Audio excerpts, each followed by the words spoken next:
ഈ വീഡിയോ തുടങ്ങുന്നതിന് മുന്നേ ഒരു ഡിസ്ക്ലൈമർ എന്നോണം ഒരു കാര്യം പറഞ്ഞോട്ടെ. ഒരു ജീവനാണ് പോയിരിക്കുന്നത്. കഴിഞ്ഞ ദിവസം സ്വകാര്യ ബസ്സിലുണ്ടായ ലൈംഗികാതിക്രമം എന്നുള്ള പേരിൽ ഒരു സ്ത്രീ ഒരു വീഡിയോ അപ്ലോഡ് ചെയ്തിട്ടുണ്ടായിരുന്നു. അതിനെ തുടർന്ന് കുറ്റാരോപിതൻ കഴിഞ്ഞ ദിവസം ആത്മഹത്യ ചെയ്തിരിക്കുകയാണ്. അതിനെക്കുറിച്ചാണ് ഞാൻ സംസാരിക്കാൻ പോകുന്നത്. ഈ ഒരു കാര്യം നിങ്ങൾ എല്ലാവരും ചിന്തിച്ചിരിക്കണം. ആള് മരണപ്പെട്ടിരിക്കുന്നു. എനിക്ക് ആ സ്ത്രീയോട് ചോദിക്കാം, നിനക്ക് നാണമില്ലേ, ലജ്ജയില്ലേ നിനക്ക്? നീ ആ വീഡിയോ അപ്ലോഡ് ചെയ്യുന്നതിന് മുന്നേ നിനക്കൊരു ഒറ്റ ഉദ്ദേശം മാത്രമേ ഉണ്ടായിരുന്നുള്ളൂ. ഈ ലോകത്തിന് മുന്നിൽ ഞാൻ വളരെ വിശുദ്ധയാണ് എന്ന് കാണിക്കണം. ഇത്രമാത്രം കഷ്ടപ്പെട്ട് വിശുദ്ധയാണെന്ന് കാണിക്കാൻ പാകത്തിന് എന്തായിരുന്നു നിനക്ക് നിന്നിൽ തോന്നിയ ഒരു കുറവ്? ഒരു കോൺഫിഡൻസ് കുറവുണ്ടല്ലോ എവിടെയൊക്കെയോ. സാധാരണ നമ്മുടെ ഭാഗത്ത് നിന്ന് എന്തെങ്കിലുമൊക്കെ തെറ്റുകൾ സംഭവിക്കുമ്പോഴാണല്ലോ നാലാളുകളുടെ മുന്നിൽ പോയി അയ്യോ ഞാൻ അതൊന്നും ചെയ്തിട്ടില്ല, ഞാൻ വളരെ വിശുദ്ധയാണ്, പരിഭാവനയാണെന്നൊക്കെ കാണിക്കാൻ വേണ്ടി കാട്ടായങ്ങൾ കാണിക്കുന്നത്. ഈ കുഞ്ഞുകുട്ടികളൊക്കെ എന്തെങ്കിലും ചെയ്തു കഴിഞ്ഞാൽ ഞാൻ അത് ചെയ്തിട്ടില്ല എന്നൊക്കെ കുറേ നേരം 2-3 പേരുടെ അടുത്തൊക്കെ പോയി എന്ന് പറയാറുണ്ട്.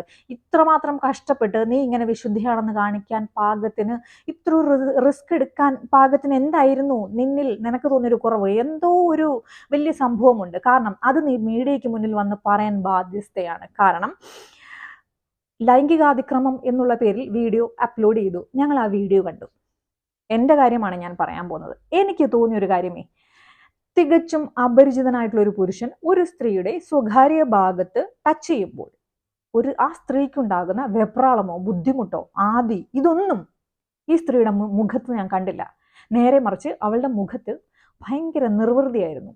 വളരെ പ്രസന്നവദനയായിരുന്നു അവൾ. അതായത് ഇതൊക്കെ സർവ്വസാധാരണമല്ലേ എന്നുള്ള രീതിയിലായിരുന്നു അവളുടെ നിപ്പ്. വളരെ സന്തോഷിച്ചുകൊണ്ട്. ഞാൻ പറയുന്നതിൽ എന്തെങ്കിലും ഡൗട്ട് ഉണ്ടെങ്കിൽ ഈ വീഡിയോ എല്ലാവരും കണ്ടിട്ടുണ്ടാവും. നിങ്ങൾ ഒന്നും കൂടെ പോയി കാണാം. അവളുടെ മുഖത്ത് എന്തെങ്കിലും വെപ്രാളം ഉണ്ടായിരുന്നു, ടെൻഷൻ ഉണ്ടായിരുന്നു. ആ ഒരു സാഹചര്യം നേരിട്ട ഒരു പെണ്ണിനുണ്ടാകേണ്ട പരിഭ്രമമൊന്നും അവളുടെ മുഖത്തുണ്ടായിരുന്നില്ല എന്ന് മാത്രമല്ല, വളരെ കാമായിരുന്നു, വളരെ ചിരിച്ചുകൊണ്ടൊക്കെയാണ്, അതായത് വളരെ സന്തോഷത്തോടു കൂടിയാണ് അവൾ ആ സാഹചര്യം നേരിട്ടത്, അവൾ ആ വീഡിയോ എടുത്തത്. ഒറ്റ ലക്ഷ്യം മാത്രമേ ഉണ്ടായിരുന്നുള്ളൂ, ലോകത്തിന് മുന്നിൽ വിശുദ്ധയായിട്ടൊന്ന് കാണിക്കണം, നാട്ടുകാരനെ വിശുദ്ധ എന്ന് ഇനി മുതൽ വിളിക്കണം. 2, എനിക്ക് ഫേമസ് ആവണം, എനിക്കൊരു റീൽ എടുക്കണം. ഇതൊക്കെ മാത്രമായിരുന്നു അവളുടെ ഉദ്ദേശം. പക്ഷേ ഈ സ്ത്രീകൾക്ക് സൊസൈറ്റി കൊടുക്കുന്നൊരു പ്രിവിലേജ് ഉണ്ട്, നമ്മുടെ കോൺസ്റ്റിറ്റ്യൂഷൻ കൊടുക്കുന്നൊരു പ്രിവിലേജ് ഉണ്ട്. പ്രിവിലേജുകൾ മിസ്യൂസ് ചെയ്ത് മറ്റുള്ളവരെ കൊലവിളിക്കുന്ന സ്ത്രീകളാണ് ഇപ്പോൾ കൂടുതൽ. ഞാൻ ആദ്യം പറയട്ടെ, ഞാനൊരു ആന്റി ഫെമിനിസ്റ്റ് ആണ് എന്ന് കരുതി സ്ത്രീകൾക്ക് കരുത്തില്ല, കൈക്കരുത്തില്ല, വാക്ചാതുര്യമില്ല എന്നൊന്നും ഞാൻ പറയുന്നില്ല. പുരുഷന്മാർ സ്ത്രീകളെക്കാൾ മിനിമം 2 സ്റ്റെപ്പെങ്കിലും കൂടുതൽ തന്നെയാണ് നിൽക്കുന്നത്.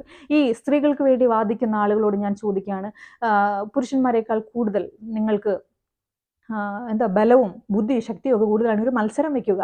മത്സരം വെച്ച് കഴിഞ്ഞാൽ നമുക്ക് മനസ്സിലാവേണ്ട കാര്യമല്ലേ ഉള്ളൂ. ഇനി മനോബലത്തെക്കുറിച്ചാണ് നിങ്ങൾ പറയുന്നതെങ്കിൽ അതിന് നമുക്ക് മത്സരം വെക്കാമല്ലോ. ഇപ്പോൾ ഇവിടെ അതൊന്നുമല്ല പ്രശ്നം. ഒരു സ്ത്രീക്ക് ആദ്യം വേണ്ടത് സെൽഫ് റെസ്പെക്റ്റ് ആണ്. ആ വീഡിയോ കണ്ടു കഴിയുന്ന ഏതൊരു മനുഷ്യനും മനസ്സിലാവും അവൾക്ക് സെൽഫ് റെസ്പെക്റ്റ് എന്നൊരു സംഭവമില്ല. 2, സ്വന്തം ശരീരത്തോട്, സ്വന്തം ബോഡിയോട് ഒരു റെസ്പെക്റ്റ് അവൾക്കില്ല. കാരണം അന്യപുരുഷന്റെ കൈ അറിഞ്ഞോ അറിയാതെയോ അവളുടെ സ്വകാര്യ ഭാഗത്തല്ല, എവിടെയാണ് ടച്ച് ചെയ്യുന്നെങ്കിലും ഒന്ന് മാറി നിൽക്കും അല്ലേ? ഇന്നലത്തെ ആ വീഡിയോയിൽ അവൾ അങ്ങോട്ട് ചെന്ന് നിന്ന് സ്പർശിക്കാൻ വേണ്ടിയിട്ട് ഇങ്ങനെ എന്താണ് പറയുന്നത്, ഇങ്ങനെ പുഷ് ചെയ്തുകൊണ്ടിരിക്കുകയായിരുന്നു. എന്നെ ഒന്ന് തൊടേ, എന്നെ ഒന്ന് അങ്ങോട്ട് ചെന്ന് നിൽക്കുന്ന ഒരു സ്ത്രീയെ സത്യം പറഞ്ഞാൽ എൻ്റെ നഗ്ന നേത്രങ്ങൾ കൊണ്ട് ഞാൻ കാണുന്നത് ആദ്യമായിട്ടായിരുന്നു. കാരണം ആരോപണ വിധേയനായിട്ടുള്ള വ്യക്തി ഇന്ന് ഭൂമിക്ക് മുകളിലില്ല അദ്ദേഹം, എങ്കിലും അദ്ദേഹത്തിന്റെ അടുത്തേക്ക് ഇവളുടെ സ്വകാര്യ ഭാഗം അങ്ങോട്ട് മുട്ടിച്ചു വെക്കുന്നത് ആ വീഡിയോയിൽ നല്ല വ്യക്തമായിട്ട് കാണാമായിരുന്നു. എന്നെ അത്ഭുതപ്പെടുത്തിയ കാര്യം ഇതൊന്നുമല്ല. ഇത്രത്തോളം 1-2 മിനിറ്റൊക്കെയാണ് ആ വീഡിയോ ദൈർഘ്യം എന്ന് പറയുന്നത്. 1 മിനിറ്റ് അല്ലേ, അതോ 2 മിനിറ്റോ, എത്രയോ അത്രോ സമയം ഇവളുടെ സ്വകാര്യ ഭാഗം ടച്ച് ചെയ്തുകൊണ്ട് അവൾ ആ ഒരു കയ്യിൽ എങ്ങനെയാണ് ഈ ക്യാമറയൊക്കെ ഓൺ ചെയ്ത് പിടിച്ചുകൊണ്ട് നിന്നത് അതിൽ തന്നെ എന്തൊക്കെയോ ഒരു പോരായ്മകൾ നമുക്ക് കാണാനുണ്ട്. ഇനി അതിനൊക്കെ അപ്പുറത്തേക്ക് ആരോട് നീ സമാധാനം പറയും? എന്തായിരുന്നു നിന്റെ ഉദ്ദേശം? ഒരു സോഷ്യൽ മീഡിയ ഉണ്ടെങ്കിൽ വിദ്യാഭ്യാസം വേണ്ട, വിവരം വേണ്ട, മറ്റു രീതിയിലുള്ള കഴിവുകളോ ഒന്നും വേണ്ട, ഇതുപോലെ ആർക്കെങ്കിലും എതിരെ ഒരു ആരോപണം ഉന്നയിച്ചുകൊണ്ട് വീഡിയോ ഇട്ടാൽ ഞാൻ ഫേമസ് ആണ്, ഫേമസ് ആയി കഴിഞ്ഞാൽ ഈ കണ്ട ഈ ചീള് ചാനലുകളുണ്ടല്ലോ, അതായത് കല്യാണം കഴിയുന്നവർക്ക് അവരെ കൊണ്ട് ഇന്റർവ്യൂ ചെയ്യിപ്പിക്കുക, 16 വയസ്സിൽ ഒളിച്ചോടി പോയ പെണ്ണിനെയും ചെറുക്കനെയും കൂടെ ഇരുത്തിക്കൊണ്ട് അവരുടെ എക്സ്പീരിയൻസ് പറയിക്കുക. ഇങ്ങനെയുള്ള ചീള് ചാനൽസ് വന്ന് നിന്നെ ഇന്റർവ്യൂ ചെയ്ത് നിന്നെ അങ്ങോട്ട് നാസയുടെ CEO ആക്കുമെന്ന് നീ വിചാരിച്ചോ? അതോ ഇന്ത്യൻ പ്രസിഡന്റ് ആക്കുമെന്ന് വിചാരിച്ചോ? നീ ഇപ്പം ലോകത്തിന്റെ മുന്നിലെന്ന് ഞാൻ പറയുന്നില്ല, കേരളത്തിലുള്ള ജനങ്ങളുടെ മുന്നിൽ ഏത് റേറ്റിലാണെന്ന് ഞാൻ പറയുന്നില്ല, അത് കമന്റ് സെക്ഷനിൽ എന്നെ പോലുള്ള സ്ത്രീകളാണ് സ്ത്രീകളുടെ വില കളയുന്നത്. സ്ത്രീകൾക്ക് കൊടുക്കുന്ന ഒരു പ്രിവിലേജ് ഉണ്ട്, ഈ സൊസൈറ്റി കൊടുക്കുന്ന ഒരു പ്രിവിലേജ് മിസ്യൂസ് ചെയ്ത് ഇതുപോലെ അഹങ്കരിച്ച് ജീവിക്കുന്ന കുറച്ച് സ്ത്രീകൾക്കെതിരെ ശക്തമായ നിയമ നടപടി എടുക്കേണ്ടതായിട്ടുണ്ട്. കാരണം ഇവർക്ക് ഒന്നിനെ കുറിച്ചും വിവരമില്ല. അതായത് സോഷ്യൽ മീഡിയയിൽ വന്ന് എന്ത് കാണിച്ചാലും അത് വൈറലാകും. വൈറലായി കഴിഞ്ഞാൽ എനിക്ക് പ്രശസ്തി വരും, അതിന്റെ പിന്നാലെ എനിക്ക് പൈസ കിട്ടും. ഇതിന് മാത്രം മതി ജീവിക്കാൻ. മറ്റുള്ളവർ ചത്തോ ജീവിച്ചോ അവർ ഇങ്ങനെ പുഴുത്ത് നരകിക്കുന്നോ, ഇതൊന്നും ഇവർക്ക് ചിന്തിക്കാനുള്ള വിദ്യാഭ്യാസം ഉണ്ടെങ്കിലല്ലേ സാധിക്കത്തുള്ളൂ, വിവരം ഉണ്ടെങ്കിലല്ലേ സാധിക്കത്തുള്ളൂ. ഒരാൾക്കെതിരെ എന്നെ ഏറ്റവും അത്ഭുതപ്പെടുത്തുന്ന, ഇപ്പൊ കുറച്ച് നാളുകളായിട്ട് ഇതൊരു ട്രെൻഡിങ് ആയിട്ടുള്ളൊരു ഒരു ഒരു കോണ്ടന്റ് ആണ്. അതായത് പ്രൈവറ്റ് ബസ്സുകളിൽ അല്ലെങ്കിൽ KSRTC ബസ്സുകളിൽ കയറിയിരിക്കുക, ഇതുപോലുള്ള ചെറുപ്പക്കാരികളായിട്ടുള്ള പെൺകുട്ടികൾ ചെയ്യുന്നതാണ്. ഇവരുടെ സ്വകാര്യ ഭാഗങ്ങളിൽ ടച്ച് ചെയ്യുന്നു എന്നിവർ പറയുന്നു, ടച്ച് ചെയ്യുന്നുണ്ടായിരിക്കാം. പക്ഷേ ഈ റീസെന്റ് ഞാൻ കണ്ട 1-2 വീഡിയോസിൽ ഈ പുരുഷന്മാരുടെ ഭാഗത്ത് നിന്ന് യാതൊരു തരത്തിലുള്ള പ്രകോപനപരമായിട്ടുള്ള കാര്യങ്ങളോ ഇവരെ ബുദ്ധിമുട്ടിക്കുന്നതായിട്ടുള്ള ഒന്നും ഞാൻ കണ്ടിട്ടില്ല.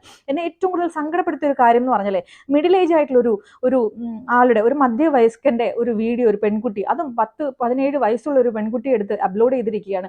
അദ്ദേഹം അവളെ അതായത് ബുദ്ധിമുട്ടിക്കുന്ന രീതിയിൽ ഒരു ചേഷ്ടകളും അദ്ദേഹത്തിന്റെ ഭാഗത്തില്ല. പക്ഷെ ഇവളിങ്ങനെ വീഡിയോ എടുക്കുകയാണ്, ആ ക്യാമറയുടെ ആംഗിളുകൾ ഇവളിങ്ങനെ മാറ്റിക്കൊണ്ടിരിക്കുകയാണ്. അപ്പോൾ ഇങ്ങനെ ഒറ്റ നോട്ടത്തിൽ നമുക്ക് തോന്നും അതിങ്ങനെ ടച്ച് ചെയ്യുന്നുണ്ടോ ഇല്ലയോ, ഒരു കൺഫ്യൂഷൻ ഉണ്ടാകും എന്നുള്ളത് മാത്രമേ ഉള്ളൂ. നമ്മൾ സാധാരണക്കാരെ സംബന്ധിച്ച് ജസ്റ്റ് അത് കണ്ടിട്ട് അടുത്ത വീഡിയോയിലേക്ക് പോകും. അപ്പൊ ഈ കാണുന്ന സംഭവം നമ്മുടെ മനസ്സിലിങ്ങനെ ഇരിക്കും, അയ്യോ എന്നാലും അയാൾ അത് ചെയ്തല്ലോ. ഇതാണ് സംഭവിക്കുന്നത്, ഒരു മായാജാലം, ഒരു കൺകട്ട് പോലെ. ചില സ്ത്രീകൾ ഇതിനു വേണ്ടിയിട്ട് ഇറങ്ങി തിരിച്ചിട്ടുണ്ട്.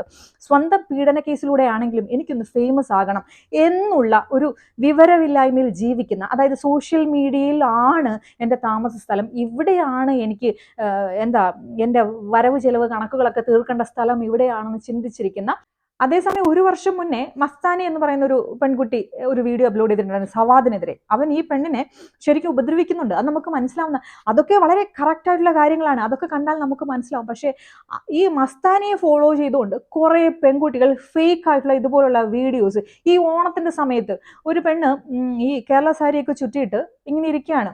അപ്പോൾ ഇവള് ക്യാമറ ഇങ്ങനെ താഴ്ത്തി വെച്ചിട്ട് വീഡിയോ ക്യാപ്ചർ ചെയ്തുകൊണ്ടിരിക്കുകയാണ്. ഈ ക്യാമറയിൽ എന്തിനാ വീഡിയോ എടുക്കുന്നതെന്ന് അറിയാൻ ഈ പ്രായമുള്ള ആളുകളെ, നമ്മൾ ഈ അപ്പച്ചന്മാരുടെയൊക്കെ അടുത്ത് ഇങ്ങനെ പോയിരുന്ന് മൊബൈൽ നോക്കിക്കഴിഞ്ഞാൽ അവരിങ്ങനെ എത്തി നോക്കും, അവർ നോക്കുന്നത് മൊബൈലിലേക്കായിരിക്കും.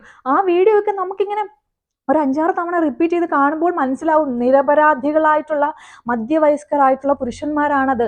ഈ പെൺകുട്ടികൾ ഇവർക്കൊന്ന് വൈറലാകാൻ വേണ്ടി വൈറലാവുകയും ചെയ്യുന്നുണ്ട്. മനസ്സിലായല്ലോ? അപ്പം വൈറലാകുന്നുണ്ട് എന്ന് വ്യക്തമായി മനസ്സിലാക്കിയിട്ടാണ് അടുത്ത ആളുകൾ ഇത് ചെയ്തുകൊണ്ടിരിക്കുന്നത്. അപ്പോൾ കഴിഞ്ഞ ദിവസങ്ങളിൽ ഉണ്ടായ ഒരു സംഭവം എന്ന് പറഞ്ഞാൽ നമുക്ക് വ്യക്തമായിട്ട് മനസ്സിലാകും, ഇവൾ ഒരു അന്യപുരുഷന്റെ ശരീരഭാഗം, സ്വന്തം ശരീരഭാഗത്ത്, അതായത് സീക്രട്ട് ആയിട്ടുള്ള ഭാഗങ്ങൾ എവിടെയെങ്കിലും ടച്ച് ചെയ്ത്, എവിടെയാണെങ്കിലും ഷോൾഡർ ആയിക്കോട്ടെ, കൈ ആയിക്കോട്ടെ, മുതുകത്തായിക്കോട്ടെ, ഒരു അന്യപുരുഷൻ ടച്ച് ചെയ്താൽ നമ്മളൊന്ന് മാറും, നമുക്കൊരു ചെറിയ വെപ്രാളമൊക്കെ ഉണ്ടാകും. അതൊന്നും അവളുടെ മുഖത്തുണ്ടായിരുന്ന, അവൾക്ക് ഒറ്റ ലക്ഷ്യമേ ഉണ്ടായിരുന്നുള്ളൂ, ഒന്ന് അതായത് സത്യസന്ധ അല്ല, ഞാനൊരു വിശുദ്ധിയാണെന്ന് കാണിക്കണം. എന്താ വിശുദ്ധി അല്ലായിരുന്നോ?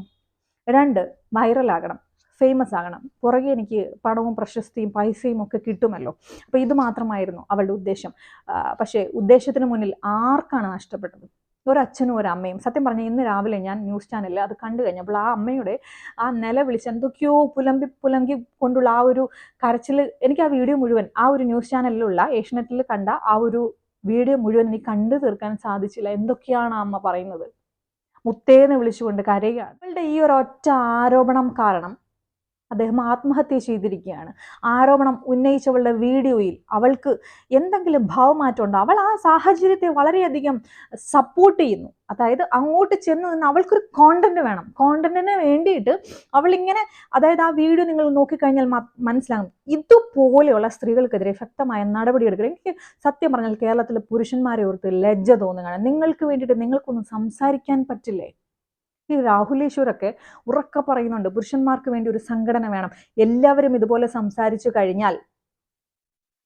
സത്യം പറഞ്ഞാൽ ഈ ഇരകൾ എന്ന് പറയുന്നതിൽ ഭൂരിഭാഗവും പുരുഷന്മാരാണ് എന്നുള്ളതാണ് നമുക്കൊക്കെ മനസ്സിലാവുന്ന കാര്യം. ഇതെന്താ ഇദ്ദേഹം മാത്രം ഇങ്ങനെ സൂയിസൈഡ് ചെയ്തത്? എത്രയോ ആരോപണ വിധേയരായിട്ടുള്ള പുരുഷന്മാരുണ്ട്, അവരൊന്നും സൂയിസൈഡ് ചെയ്തില്ലല്ലോ.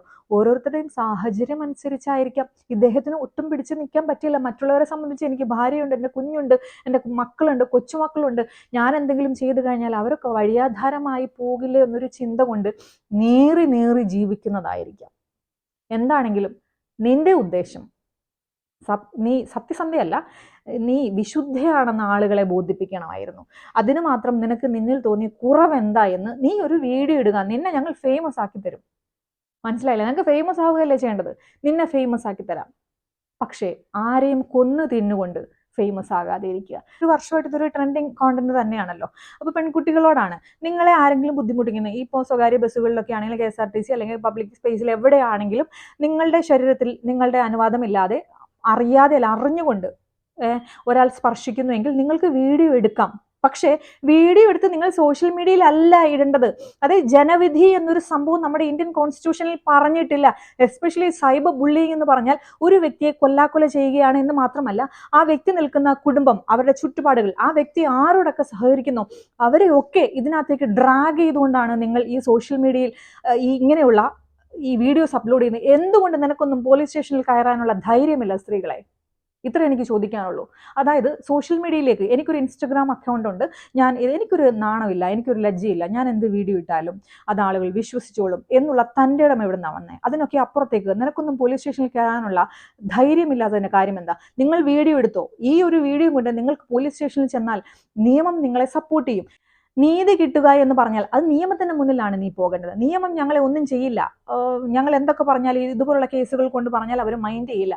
നീ സോഷ്യൽ മീഡിയയിൽ ഇട്ട് കഴിഞ്ഞാൽ ആര് മൈൻഡ് ചെയ്യും? 2 ദിവസം കോണ്ടന്റിന് വേണ്ടി എല്ലാവരും സംസാരിക്കും. അത് കഴിഞ്ഞാൽ സംസാരിക്കുന്നവർക്ക് പോലും നിന്നെ വളരെ മോശമായിട്ടേ കാണാൻ സാധിക്കത്തുള്ളൂ. കാരണം നീയൊക്കെ ആ വീഡിയോ എടുക്കുന്ന സമയത്ത് അറ്റ്ലീസ്റ്റ് ആ ഒരു സ്പർശനം അല്ലെങ്കിൽ അതുപോലുള്ള ബുദ്ധിമുട്ടിക്കുന്ന പ്രവർത്തികളിൽ നിന്ന് ഒന്ന് മാറുന്നതായിട്ട് ഞങ്ങൾക്ക് തോന്നണം. ഇതങ്ങനെ തന്നെ ഇങ്ങനെ ഇങ്ങനെ നീങ്ങി നീങ്ങി നീങ്ങി അങ്ങോട്ട് ഇരുന്ന് കൊടുത്ത്, തൊട്ടോ എനിക്കൊരു കോണ്ടന്റാ വേണ്ട, ഒരു 2 മിനിറ്റ് കൂടെ തൊട്ടോണേ എന്നെ, അല്ലെങ്കിൽ 2 മിനിറ്റും കൂടെ ഒന്ന് പിടിച്ചോണേ എന്ന് പറഞ്ഞുള്ള വീഡിയോസ് ഇട്ട് കഴിഞ്ഞാൽ അത് കാണുമ്പോൾ നമുക്ക് മനസ്സിലാവും നീയൊക്കെ ഇങ്ങനെയുള്ള വീഡിയോസ് നിനക്കൊക്കെ അറിയാം, നീയൊക്കെ മനഃപൂർവ്വം എഫേർട്ട് ഇട്ടെടുക്കുന്ന വീഡിയോ ആണെന്ന്. അതുകൊണ്ടല്ലേ നീ ഒന്ന് ഇതുകൊണ്ട് പോലീസ് സ്റ്റേഷനിൽ ചെന്ന് കയറാത്തത്? ജനവിധിക്കായിട്ട് ഇട്ട് കൊടുക്കുന്നു അല്ലെ? ജനവിധി എന്നൊന്ന് ഇന്ത്യൻ കോൺസ്റ്റിറ്റ്യൂഷനിൽ ഇല്ല. അപ്പോൾ ഇവൾക്കൊക്കെ എതിരെ ശക്തമായിട്ടുള്ള നിയമ നടപടി എടുക്കുക തന്നെ വേണം. 2 ദിവസം വാർത്തയിൽ വരും, പിന്നീട് ഇവളെ കാണത്തില്ല. ഒരു 3-4 ആഴ്ച കഴിയുമ്പോൾ ഇവളിങ്ങനെ വലിയൊരു എന്താ പറയുന്നത്, വിശുദ്ധയായ സ്ത്രീ ഇങ്ങനെ ആകാശത്ത് ഇങ്ങനെ പ്രത്യക്ഷപ്പെടുന്ന പോലെ ഇവളെ വീണ്ടും സോഷ്യൽ മീഡിയയിൽ പ്രത്യക്ഷപ്പെടുത്തും. എന്നിട്ട് ഇവളെ എല്ലാവരും കൂടെയും പൂവിട്ട് മൂടും. ഇതൊക്കെ ആയിരിക്കാം ഇനി നടക്കാൻ പോകുന്നത്. ഓർക്കുക, ഒരു ജീവനാണ് ഈ ഭൂമിയിൽ നിന്നും പോയിരിക്കുന്നത്. ഒരു അച്ഛനും അമ്മയ്ക്കും നഷ്ടപ്പെട്ടിരിക്കുന്നത് ഒരിക്കലും തിരിച്ചു കിട്ടാത്ത ഒരു സമ്പാദ്യമാണ്. അവർക്കിനി ആരുമില്ല എന്നുള്ളൊരു കാര്യം നിങ്ങൾ ഓർക്കുക. ഒരൊറ്റ പുത്രനാണത്. അവർക്ക് മകളായിട്ടോ ഇനി മകനായിട്ടോ വേറെ മക്കളില്ല, ഒരൊറ്റ മകൻ. അവർക്കിനി ലോകത്തിൽ അവരെ സഹായിക്കാൻ ആരുമില്ല. എവിടെങ്കിലും ഒന്ന് വീണ് കിടന്നാൽ അവർക്ക് വേണ്ടി ഓടിച്ചെല്ലാനോ ആശുപത്രികളിൽ അവർക്ക് വേണ്ടി കൂട്ടുനിൽക്കാനോ അവരുടെ മരണസമയത്ത് ഒരു ഗ്ലാസ് വെള്ളം കൊടുക്കാനോ അവർക്കിനി മക്കളില്ല എന്നുള്ളൊരു കാര്യം ഓർത്തുകൊണ്ട് ഈ വീഡിയോ വൈൻഡപ്പ് ചെയ്യാണ്. നിങ്ങളൊക്കെ ഈ കാര്യം ഓർക്കണം. ഇങ്ങനെയുള്ള സ്ത്രീകൾക്കെതിരെ ശക്തമായ നടപടിയെടുക്കുക. കേരളത്തിലുള്ള പുരുഷന്മാരെ ഓർത്ത് ലജ്ജ തോന്നുകയാണ്. ഞാൻ വീണ്ടും വീണ്ടും പറയാണ്, നിങ്ങൾക്ക് വേണ്ടി ഒരു സംഘടന ഉണ്ടാക്കാൻ ശ്രമിക്കുന്ന ഈ സ്ത്രീകൾ മുഴുവൻ ഇങ്ങനെ ഇടതടവില്ലാതെ പ്രസംഗിച്ചുകൊണ്ട് നടക്കുകയാണല്ലോ. ഞങ്ങളാണ് വലുത്, നിങ്ങളെക്കാൾ വലുത് ഞങ്ങളാണ് എന്നുള്ള രീതിയിൽ.